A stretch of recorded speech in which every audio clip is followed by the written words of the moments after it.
Welcome to the Draft Board Hockey Show. My name is Mark, and as always, I'm joined by my co-host, Linc. And today we got a special guest from Doodle Hockey, Jacob. How's it going, buddy?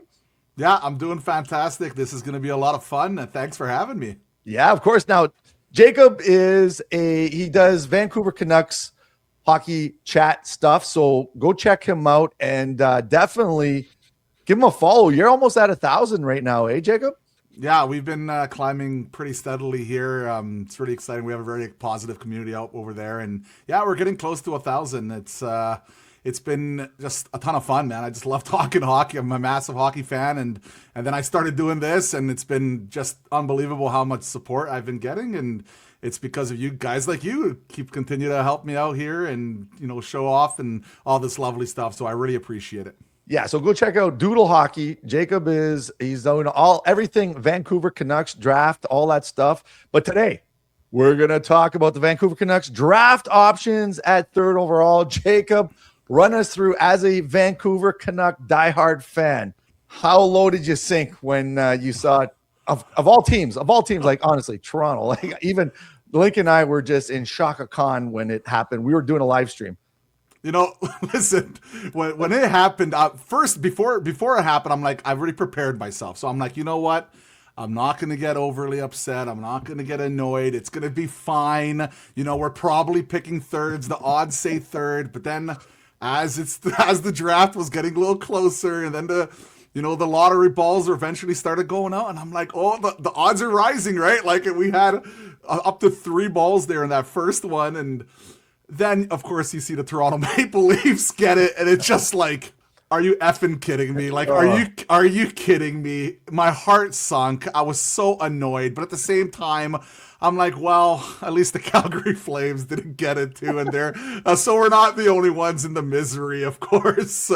Yeah, it was tough. But that's the way it is in Vancouver, man. Like, we're cursed. We all know we're cursed here, and that's the way it is. Oh yeah, no. I mean, look, hey. I pin marked my reaction to the lottery myself. I was like, Mark, I can't do this right now with Toronto going number 1, and then San Jose jumping all the way up to 2. What is this? What are we doing now? Come on. Yeah. Oh so gosh. Toronto jumped up 4 spots to land the first overall selection. San Jose, like, come on, +7. They jumped up 7 spots to get second overall. Poor Vancouver drops 2 to number 3. Chicago drops 2 to number 4.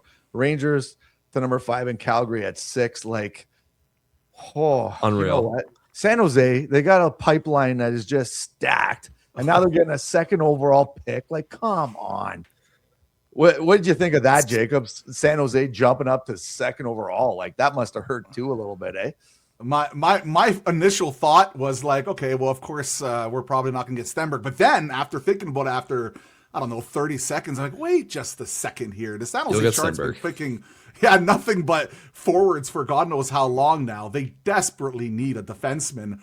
So I think there's a legitimate, real shot that the Vancouver Canucks could still get a guy like Stenberg, even if they are picking in that third spot. And unless San Jose decides to trade down and someone trades up and tries to get Stenberg, that's also a possibility. But yeah, it's going to be fascinating to see. And there is just a lot of weird things that can happen at the top of the draft this year. It really is unreal. So yeah, that's what this show is about today. We're going to talk about the third overall option. So let's go over a few scenarios as to, what's going to happen. So okay, first overall, you think, is it consensus Gavin McKenna goes first overall? Like, is it? Are we like, are we overthinking this? Are they gonna? You had a tough time keeping a straight face there, Mark. Come on now. Hey, listen. You know what? Listen. Stenberg's jumped up in that first overall conversation in mid-season, but Linc and I, we stuck through it. We were like, no, we're keeping our boy McKenna. He's number 1. We've said that from day one. We haven't changed. But okay, so let's assume Gavin McKenna goes first overall. Second overall, San Jose. What do they do with that pick? Now, we know that they're forward heavy and they got a little bit of weakness on the right side. I guess not terrible, but they could use some help on the right side. They got Sam Dickinson on the left. What do you guys think? Honestly, I think they need a defenseman, and there are some amazing defensemen in this draft. They can go a Verhoff. They really want someone a little bit, I would say, higher potential, but you always have that risk of kind of the decision making. Chase Reed is probably the best defenseman in this draft. He's just an unbelievable skater. He's a physical guy as well. Puts up points. The way he skates, though, is probably the best out of the guys on defense that I've seen at the top of the class. Of course, there's other guys in the more offensive guys down lower that have a lot more defensive problems, like Xavier and Tommy Blyle and stuff like that. And then there's Carson Karls, man. Like, this guy, he hits everything that moves. And when he hits hard. That's something that is, I would say, one of the more special things about him, as well as he's a very good skater. And he really holds the puck well when he has people on him. He just knows what to do with it. Now, he doesn't have, I would say, that creativity with the puck, or maybe even some of the edge work that a guy like Reed does. I think Reed's definitely a little bit more of a dynamic skater in that aspect, probably a little bit more aggressive in that aspect. But again, like, there's just so many great defensemen up there, and also some forwards that I'm sure we're going to be talking about as well. But I think San Jose, if they're not going to go Stenberg, I think they're going to probably look at a guy like Chase Reed. I think that just makes the most sense for them, personally. I always like to opt for in these sorts of situations that best player available is a really big thing that some teams could go for, and teams could really see that Ivar Stenberg is going to be that best player available. Yeah. That is a legitimate option for the San Jose Sharks at number 2, even though they've got such a loaded prospect core. I mean, I will say Ivar brings a little bit of a more dynamic game than they have been looking at. They could definitely use a guy like him. He's been playing up in the men's league for all of this year and most of last year as well. I was lucky enough and fortunate enough to go see him for London last year when I was studying abroad in Denmark. It was really, really exciting, and he did not look out of place as a 17-year-old there. He's been playing as an 18-year-old all season this year, and has been really impressive. He's had one of the most productive seasons as a Swedish 18-year-old or Swedish player in the draft year. He's getting legit comparisons. I would not knock a team at all if they took him at second overall. That being said, I probably would opt for a defenseman here with Reed specifically. Reed, to me, looks like out of all the big 4 defensemen to be the guy who has the highest chance of becoming a number 1 defenseman, a true number 1 guy who can go out in all situations, be your number 1 right-handed shot defenseman, go out on the power play, go out on the penalty kill. That's the guy that you could potentially be drafting here. I'm not saying it's a certainty. He definitely has some flaws for sure, especially on the defensive game. But I do think Reed is probably the odds-on favorite to go here second overall if I were a betting man today. But I have a different person going third overall in my mock draft that we haven't talked about yet, and I can't wait to get to. Well, don't get ahead of yourselves here, because we got to figure. I will. I'm thinking about it. We got to look at the scenarios first. So now, okay, you both mentioned, there is some possibilities of a defenseman here, but I think it all depends on what San Jose deems in their tiers, right? And you got to remember, so I told this story before. Last year, we had Seattle picking at 8th overall, I think it was. And everyone thought they were going to go defense because they were stacked up down the middle, right? They had Matty Beniers, they had Shane Wright, and they had just drafted Berkeley Catton the year before that. And everyone thought they're going to go D, they're going to go Mertka. What'd they do? They went Jake O'Brien, because obviously they had Jake O'Brien a tier ahead of Mertka. And so they went with that. Guess what? Berkeley Catton moved to the wing, and Jake O'Brien's going to probably be, the future in Seattle at some point. So San Jose, they might, even though they need D, they might go Stenberg if they got him rated a tier above, like say the Chase Reeds and the Carson Karls. So let's go Reed first, okay? Because that's what everyone has right now. Everyone thinks that San Jose is going Reed. So Reed goes second overall to San Jose. So then, who does Vancouver take at number 3? So now you have some options, right? You got Carson Karls, you got Ivar Stenberg, you got Caleb Malhotra.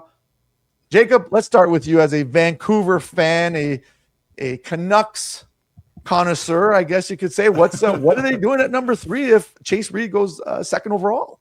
All right, so there's a lot to unpack here. So let's kind of start with kind of the reports. So the initial reports is the Vancouver Canucks were really liking a guy like Chase Reed on defense. Like that was the initial reports. Hey, we like Chase Reed. We think he's going to be the best guy in that spot. Well, if San Jose grabs Chase Reed, and recently now Caleb Malhotra has been absolutely flying up a lot of people mocks, mostly because he's just every time he's such an interesting player because every time he gets challenged, he seems to rise up to the occasion.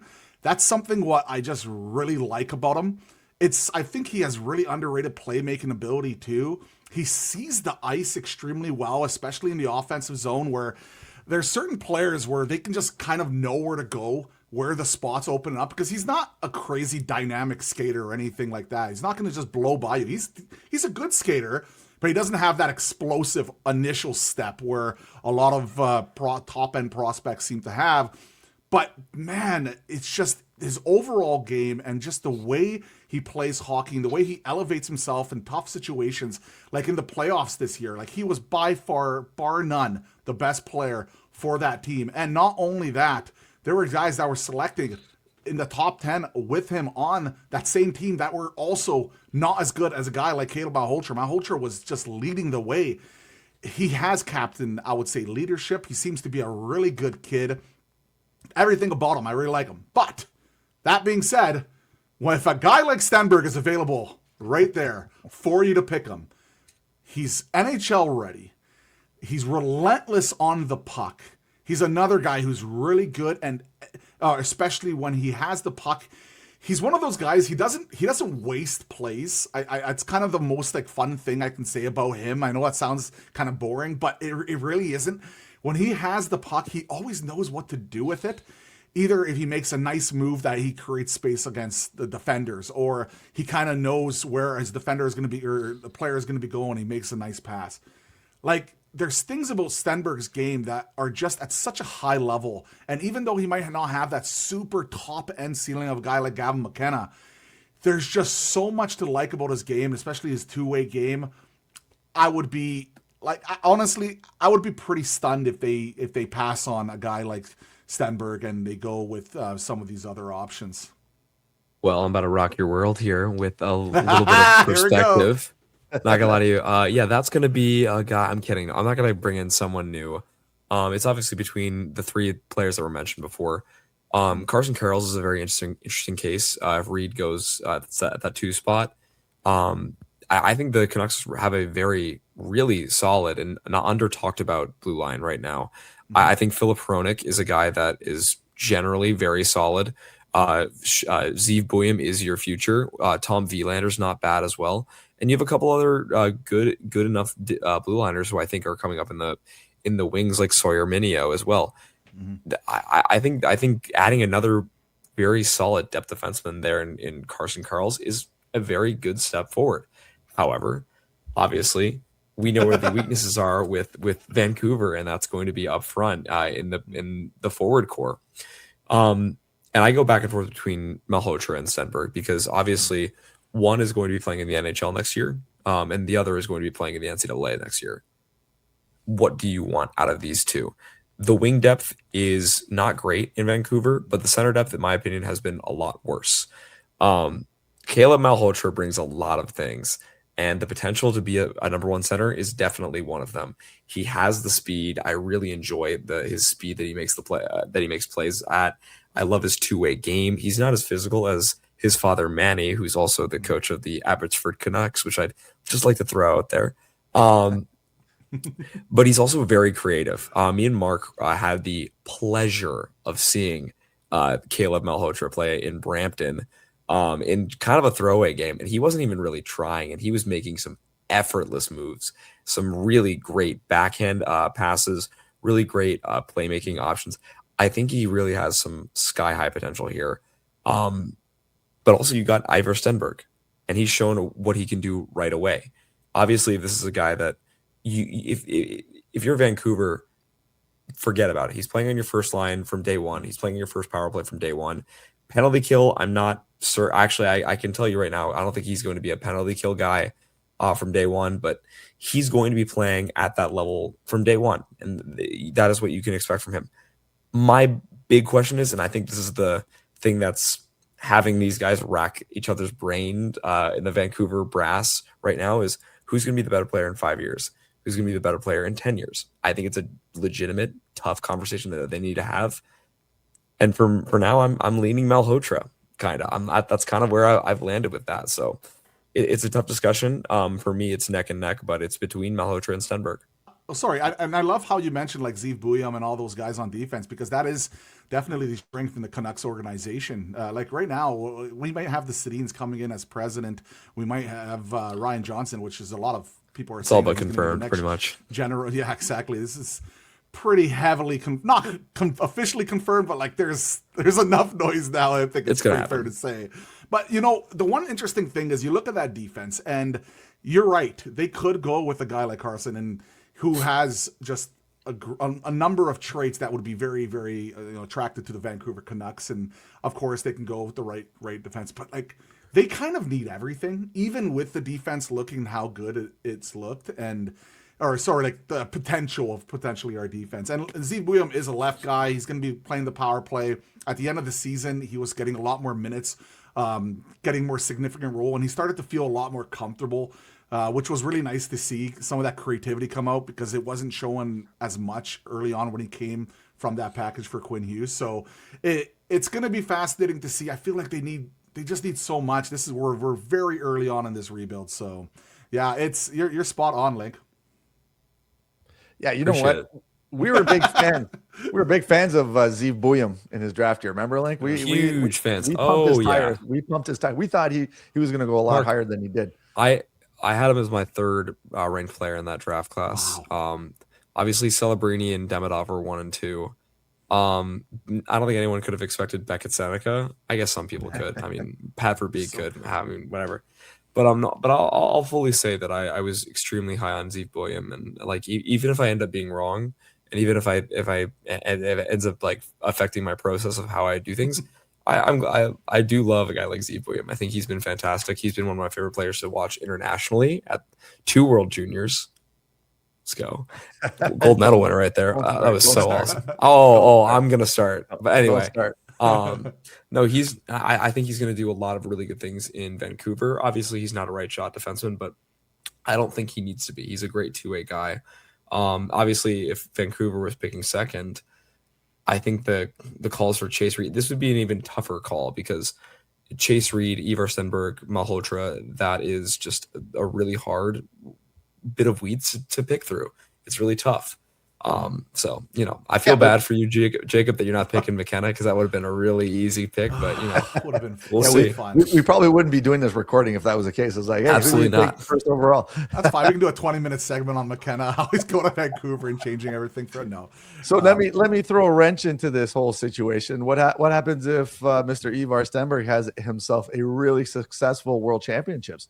Because that could sway the Vancouver Canucks if like say Chase Reed goes second overall, and you got to make a choice between Ivar Stenberg, who just had himself a great SHL draft year, second best points per game ever in the SHL in their draft year, and then he goes and has a really good World Championships. Now, Caleb Malhotra led Brantford in scoring in the playoffs, and you got to remember who's on that team, right? There is some top end talent, high draft choices on that team, and he led the team in playoffs. He literally, in the whole year, he's just kind of escalated his play. Every week, every month, he got better and better. So, Jacob, Ivar Stenberg puts on a show at the World Championships. Does that make you change your mind on Caleb Malhotra over Stenberg? Well, I still think we should go Stenberg overall. Okay. Yeah, I 100% if he's there. But I just wanted to give a little bit of a case on Caleb, because like Caleb is going to be a very good player. And I do believe he does have 1C potential, truly. I know maybe some people think it's a little bit less like that, maybe a 2C. I know earlier on, like let's say a couple months ago back, a lot of the rankings thought maybe he was being 2C. But like you just said, and like we kind of all said here, like he's just been elevating himself, and every time has a new task, doesn't matter what to do, PK, doesn't matter what it is. He's elevated himself, and he's looked better than ever every single time He's an unbelievable riser. Like even Chase Reed, like came not out of nowhere, but like he's an unbelievable riser as well. And Verhoff is interesting too because you look at him and he just started to be a defenseman 6 years ago. Like there's just so many interesting options. I still Stenberg though. I just feel like he is the second best player in the draft, and the Canucks need like pretty much everything. I know our defense is all right, but we need pretty much everything. So I think Stenberg just makes the most sense, Mark. Okay. So Stenberg goes second overall now to San Jose. Mm-hmm. We going Chase Reed? End of discussion. That's it. We're done. Huh? I think so. It's a lot. There's a lot of things that could happen here before the next few, like a month and a half here. Like who's going to be, obviously our general manager, president, coaching. Is our coach going to get fired? Does that affect things potentially? With who they're going to pick? I think that's definitely a conversation that's been going on here in Vancouver for sure. If you want to go best player available, I believe that is Chase Reed. But you know what? I've been watching more Carson Carlsman, more tape on him, more games of him, and he's really starting to make me think about that a little bit, even though he's a left-handed guy and we need more of a right-handed guy. I like Malhotra at 3. I think we also, like Linc mentioned a little bit earlier, that center depth, right? Like they have Coots coming up. And Petey, there's a chance he might get traded. Who knows what's going to happen there? And we have Marco Rossi up the middle. We need another center, and yeah, so it's interesting. And then next year's draft has so many good centers too. Like that's another thing you have to think about with the draft coming up next year. Also, this certain guy you might have heard of him, Landon Dupont. He's pretty good. He's not too bad, eh? He's not bad. He's not bad. Linc, Reed or Malhotra, third overall. I'm still going Malhotra. I still think that it's a bit tougher for me because I think the more that I think about it, the more I think about like the top 4 of this class for me has been pretty solidified with Carson Carls being just outside of that top 4.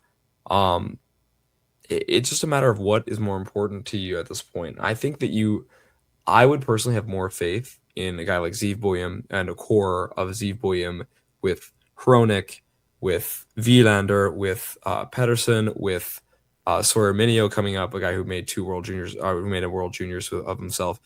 You've got good prospects in the defensive system.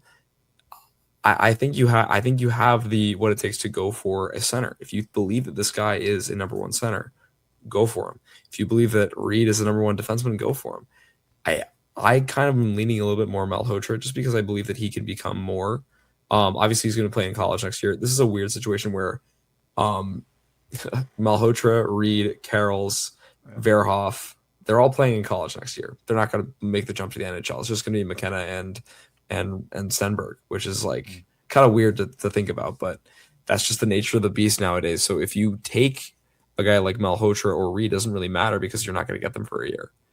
That's what we're thinking right now. But I think both of them do need to play a year in college, so we'll see what happens. But that's fine. Michigan State's an incredible program for Reed, and then BU is a program that had a team this year. A little bit of they had a little bit of a rough year this year. No, I saw them this year, and they're better next year though. They're going to be better next year.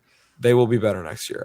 Well, let's hope. Kucherov is another interesting defenseman that has been kind of turning heads, just like a little heads, turning him a little bit in Vancouver as well. He's an interesting prospect on defense that the Canucks have. I know they're very high on him, and he had a few games at the end of the Canucks season this year, and he looked great. So that's just something to throw out there as well. Hey, you never know where these guys can come from, right? Sam Malinsky right now, who's just powering through with the Colorado Avalanche right now. He's just a guy who was in their AHL program for years and years and years. So prospect development is crazy. It's not a very linear process. But I don't know. The more I think about this, the more I think it makes sense overall for the Canucks to go for a guy who's going to play in the NHL next year. But because nobody like really tanks, so I feel like they're gonna take a shot at a guy like Stenberg. But if he's gone, Malhotra and Reed's a very interesting debate. So I'll lean Malhotra right now, but Reed's very close for me. Oh, you know what? Listen, I want the viewers to let us know who they think. All those Vancouver fans out there, who do you like at number 3? based on the scenarios that we talked about. But yeah, Jacob, anything else to input us here, or what? Are we think we covered our bases? I'll say this: if Viggo Bjork was like a couple inches taller, he would be in this conversation too, because that guy is. We love Ego. He is a special player, and like my rankings are probably going to be coming out pretty soon here, and you might be surprised where I actually have him. He is an unbelievably good player, and he's a bulldog as well. Don't think the Canucks will go that crazy and do a hot take and grab him, but hey, man, like if they somehow get another pick, you know, who knows where they could go. Jacob, I know some people who will hear that and will go crazy and be like, "Oh my gosh, I can't wait for Viggo to go top 3." No, Vigo's fantastic. I've seen him in person. He's every bit as awesome as you think he is, but I'm not putting my reputation on the line to put him third overall. Not. Like not at all. Definitely not. So it's that's the game you play. Listen, at this draft, second overall on, it's gonna be wild. And Linc and I are gonna be there live. We're gonna be in the thick of it, and I cannot wait. But Jacob, thanks for joining us. Everyone, go check out Doodle Hockey. He's a big Vancouver guy. He's gonna talk all the Vancouver stuff for you. Go get him to 1,000 subscribers, and of course, my boy Linc. Hey, we got more stuff. We got lots of stuff coming up in the near future. We're pumping up some new stuff soon. Jacob, thanks for joining us, buddy. Appreciate the time and the input. Yeah, thank you so much for having me. I really, really do appreciate it. You guys make great content. You guys are great people, and I hope I see you guys again someday. Of course you will. We'll talk sooner to the draft. We'll get together again. All right, everyone. That's it for this episode, and thanks for watching, and we'll see you soon. Cheers.